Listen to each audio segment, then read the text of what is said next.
बागेश्वर में आज जिला पंचायत उपाध्यक्ष नवीन परिहार की अध्यक्षता में प्रेस वार्ता का आयोजन किया गया। इस दौरान नाराज जिला पंचायत सदस्यों ने पूर्व में हुई घटना की कड़ी निंदा की है। साथ ही जिला पंचायत अध्यक्ष समेत बागेश्वर कोतवाल पर कई आरोप लगाए हैं। वहीं दूसरी ओर बागेश्वर कोतवाल कैलाश नेगी का कहना है कि पुलिस को मामले में जबरदस्ती घसीटा जा रहा है। एक तो जो प्रेस कॉन्फ्रेंस जो था वो हमारे 10 बिंदुओं पे ये प्रेस कॉन्फ्रेंस थी।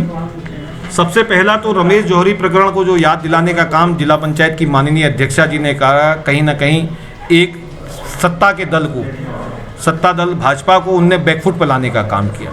इनके कई ऐसे उदाहरण हैं जो अपरिपक्वपूर्ण निर्णय जो उनके द्वारा हैं, कई अधिकारी उसके कोप के भाजन बन गए हैं। इससे पहले एक फर्जी एक्ट लाकर उप जिलाधिकारी सदर बागेश्वर को पूर्व के उनको बैकफुट पर आना पड़ा कि वो उस चीज़ को नहीं समझ पाए कि जिला पंचायत अध्यक्ष जी वो तो सोच रहे थे कि दर्जा राज्य मंत्री हैं तो वो जो एक्ट दिखाएंगे ठीक दिखाएंगी, तो लेकिन वो एक्ट फर्जी पाया गया।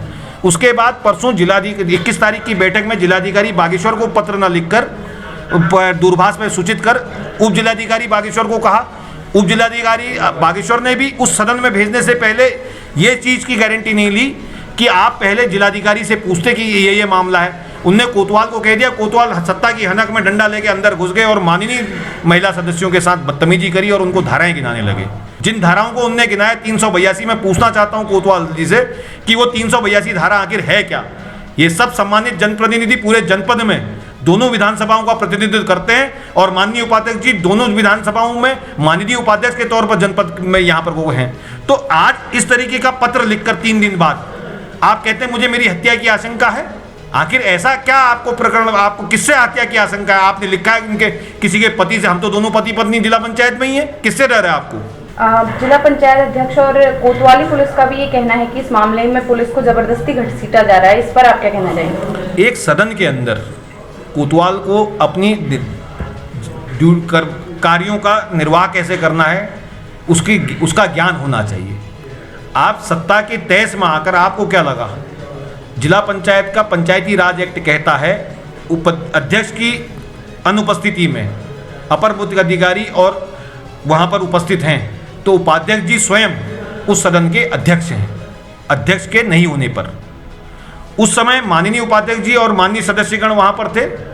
माननीय अध्यक्ष जी के द्वारा फोन किया गया कि आप जो है वहाँ जो है हमारे एमए को बंधक बना दिया, जबकि वीडियो में साफ एमए कहते हुए हैं कि हम वार्ता कर रहे हैं। देखिए उस दिन का मामला, जिस आप जानती हैं बागेश्वर कोतवाली को जो व्यक्ति अभी देख रहे हैं, जिसके भरोसे बागेश्वर की सुरक्षा व्यवस्था है, उनको ये जानकारी नहीं है कि मैं कहाँ पर किस तरीके से जाना है। मुझे सदन है, जिला पंचायत का सर्वोच्च सदन जनपद का है, उसके अंदर वो बेधड़ल्ले से आना, उनका मैं अवगत कराना चाहूँगी कि वो उनकी कोतवाली नहीं है जो वो कभी भी आ जाएं और कभी भी अंदर घुस जाएं। और जनप्रतिनिधियों के साथ, महिला जनप्रतिनिधियों के साथ उनके द्वारा कैसे बर्ताव किया जा रहा है। और मैं पूछना चाहती हूँ कि 382 की धारा कौन सी धारा है? आप सार्वजनिक तौर से उसको समझाएं कि आप 382 की धारा जो हम महिलाओं पर लगाना चाहते हैं, महिला जनप्रतिनिधियों पर, तो आप वो धारा कौन सी है वो समझाएं। और हम लोग बागेश्वर जनपद की सुरक्षा व्यवस्था ऐसे व्यक्ति के हाथ में है, उससे भी काफ़ी हमको दुख हो रहा है। और एसडीएम साहब से भी मेरी वार्तालाप वहाँ पर वार्ता हुई थी, तो उनके संज्ञान में भी मैं तो चाहती हूँ कि पढ़े लिखे लोग ये होंगे, मेरी संज्ञान से ये पढ़े लिखे होने चाहिए।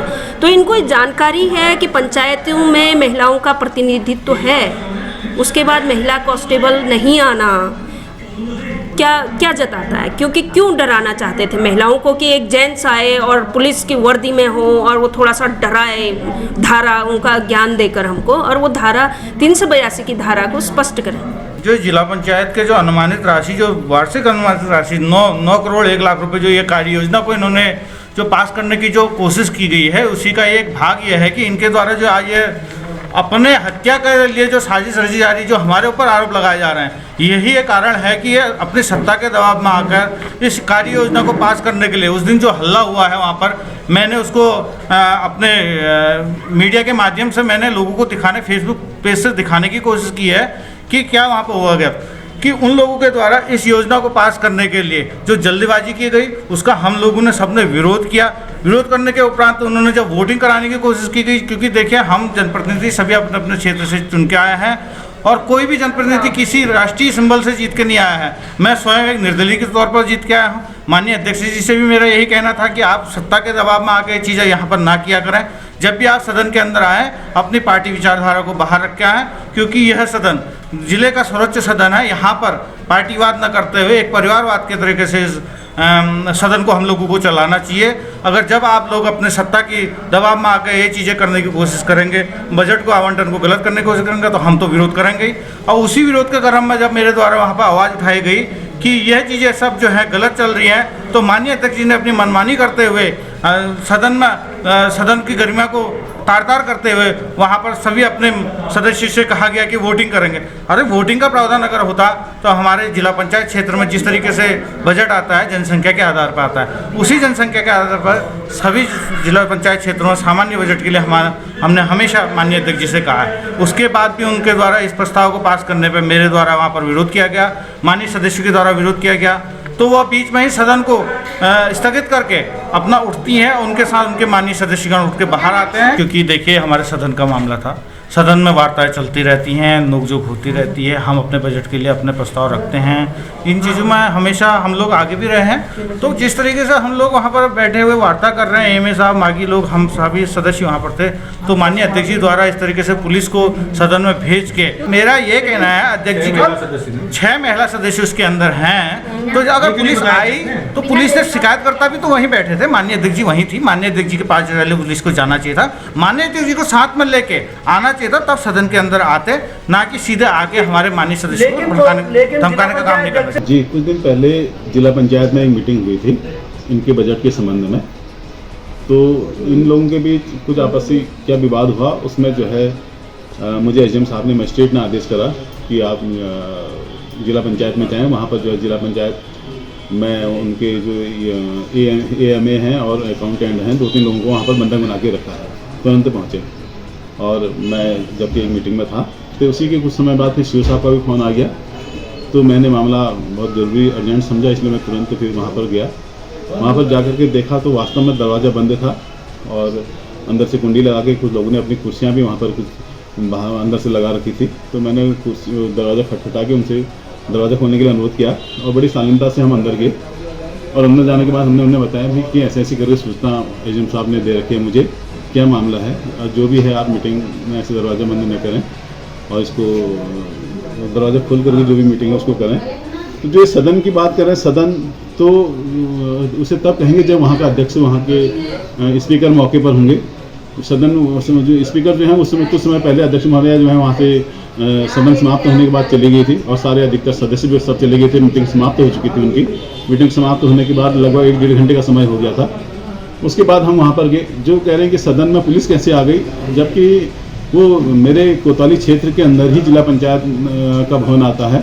वहाँ पर कोई स्पेशल पुलिस तो है नहीं कि वहाँ की अगर कोई घटना हो जाए, वहाँ पर कोई ऐसी अनहोनी घटना हो जाए जो विगत कुछ समय पहले यहाँ हुई भी है, ऐसी घटनाएं बता रहे हैं, तो ऐसी घटना हो जाए तो वहाँ की पुलिस उससे संभालेगी, ऐसा तो नहीं है। जाना तो हमें ही था वहाँ पर मौके पर, ऐसा कहना तो गलत है कि वहाँ पर पुलिस कैसे आ गई, क्योंकि वो क्षेत्र जो है कोतवाली के अंतर्गत आता है। अगर वहाँ पर कोई भी अप्रिय वारदात होती है तो वहाँ पर हमें ही जाना पड़ता। इसीलिए हम मौके पर वहाँ पर गए, हमने शालीनता से ही उन लोगों से बात करी और शालीनता से ही उन लोगों को जो वहाँ पर अंदर थे, अंदर उनको बंधक बना के रखा था, उन लोगों को बाहर निकाला और ऐसा कोई मामला नहीं हुआ। हमने तो शांतिपूर्वक उनको बाहर निकाल करके आ गए, हमारा तो कोई इशू भी नहीं था।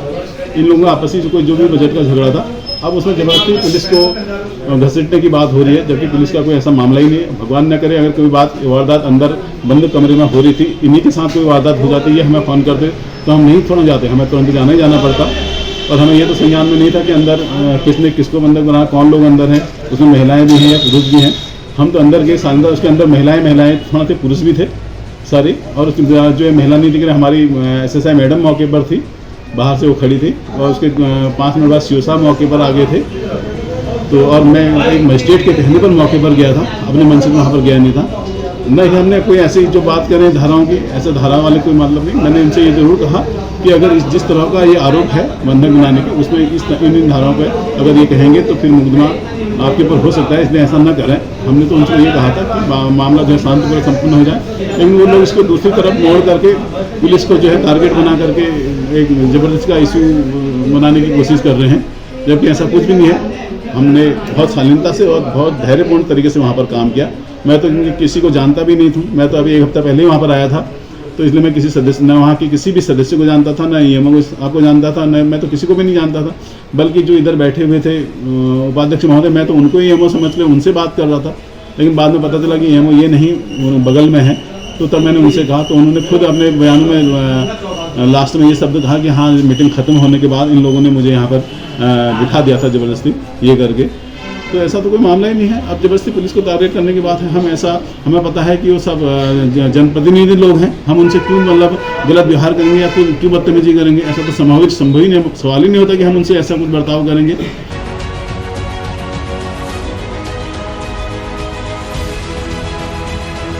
CCN न्यूज के लिए बागेश्वर से रोहिणी जोशी की रिपोर्ट।